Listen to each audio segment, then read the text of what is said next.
नमस्कार दोस्तों। ईश्वर हमें संसार में मनुष्य का शरीर देकर जिस उद्देश्य हेतु भेजता है, इच्छाओं के भंवरजाल में फंसकर हम उसे पूर्णता भुला देते हैं। हमारी अनंत इच्छाएं ही हमारे दुखों का कारण बनती है और तब अकस्मात कोई बड़ी ठोकर हमें अपने वास्तविक स्वरूप को जानने हेतु प्रेरित करती है।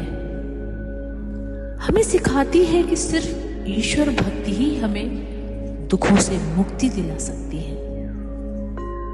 वही है जो हमारा हाथ थाम हमें दुखों का सागर पार करा सकता है। आज की कविता इच्छा एक ऐसे ही भाव को लेकर लिखी गई है।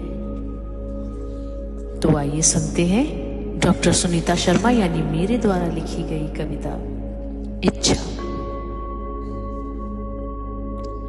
एक कलिका सी नन्ही इच्छा हुई अंकुरित मनस पटल पर, सौम्य मनोरम रूप सुहाना देखा तो मैं पुलक उठी।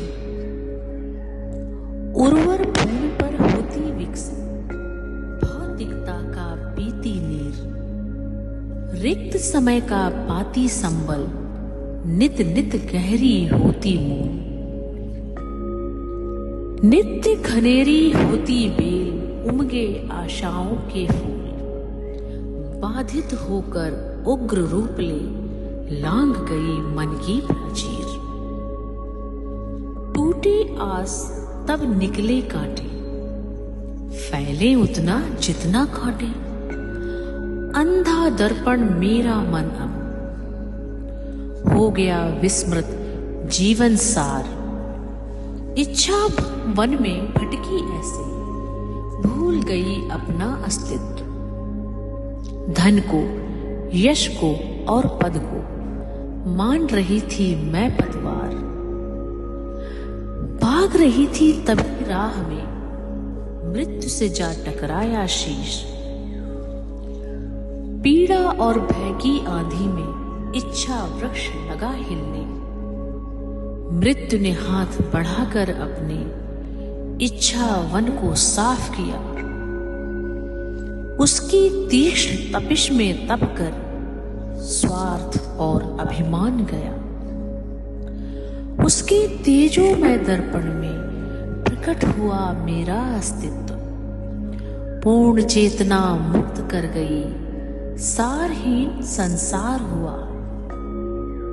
खोल नयन जब बाहर देखा, हो विस्मित मैं झूम उठी। सूर्य के मुख पर चमक उठी मैं और फूलों में महक रही। मैं ही मैं थी व्याप्त सभी में, धरती अंबर नीर समीर।